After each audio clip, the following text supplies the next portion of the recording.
Okay, so here me and Ellie were working on some of the door behaviors that we were practicing. We've been practicing while she was here, and she's doing really, really great. She still has a hard time with that impulse control of being excited and reacting to that excitement.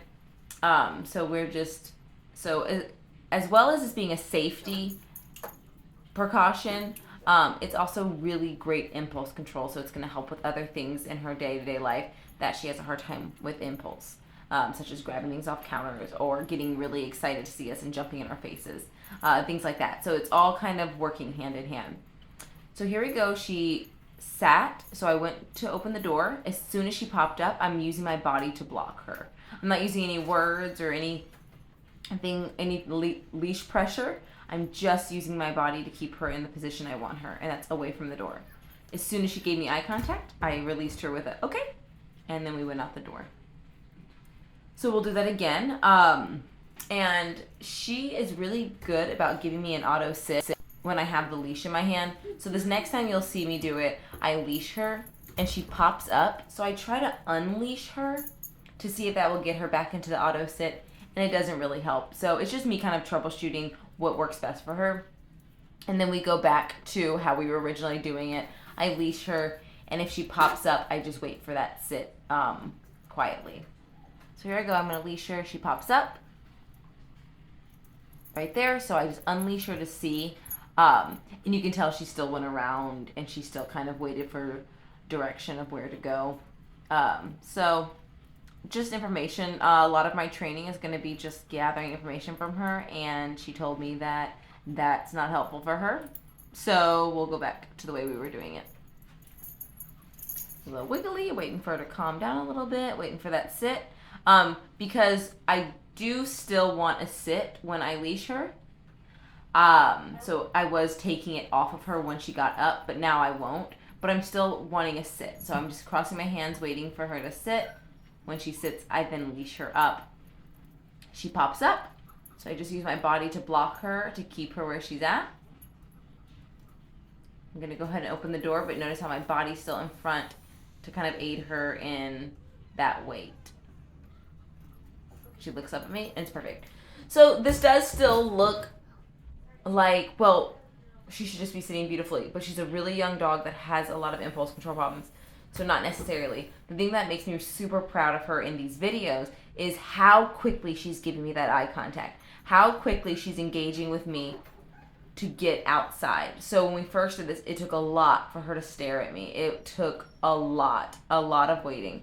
So yeah, she's still trying to pop up immediately, and I'm still having to use my body to block her.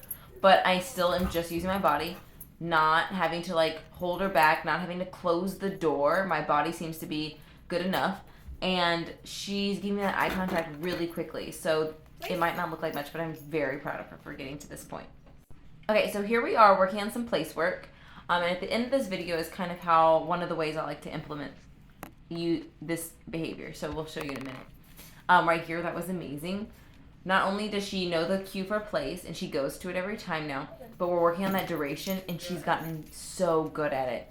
Not only is the duration really good, but just then I bent down to adjust the camera, and she stayed the whole time, which again doesn't sound super impressive, but it really is. For me to bend down or me to change my positioning, especially because we usually put food on the ground when we're bending down, dogs usually want to know what we're up to, and she stayed on the mat the whole time. And that was great. Well, here she is back on place. I'm doing a lot of moving around, and I'm going back in to treat her for that duration. Right there, I saw her pop up, used my body to block her, stepped back out, and gave her another treat for staying. And she does great. She rocks it. And we'll talk about this more in our lesson, but I think the place is going to be a good tool to use with guests coming over, or any time that you need to kind of have a place for her to settle down. We use it a lot for this. So here's breakfast. Ellie loves to help herself to the kids' the food. She doesn't usually take food off our plate, but the kids are an easy target. So we generally, when we can't work with her, we put her up.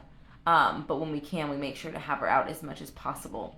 So here I'm going to use the place as I would for my dogs that already know it. So you'll see she struggles through it for a bit here, but she gets there.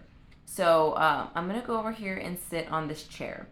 Again, doesn't sound super difficult, but it's really hard for dogs to stay on place when we sit in chairs. And this is the first time I've done it where it was real time, kids eating breakfast, and I'm sitting in a chair. I've done all of these things separate.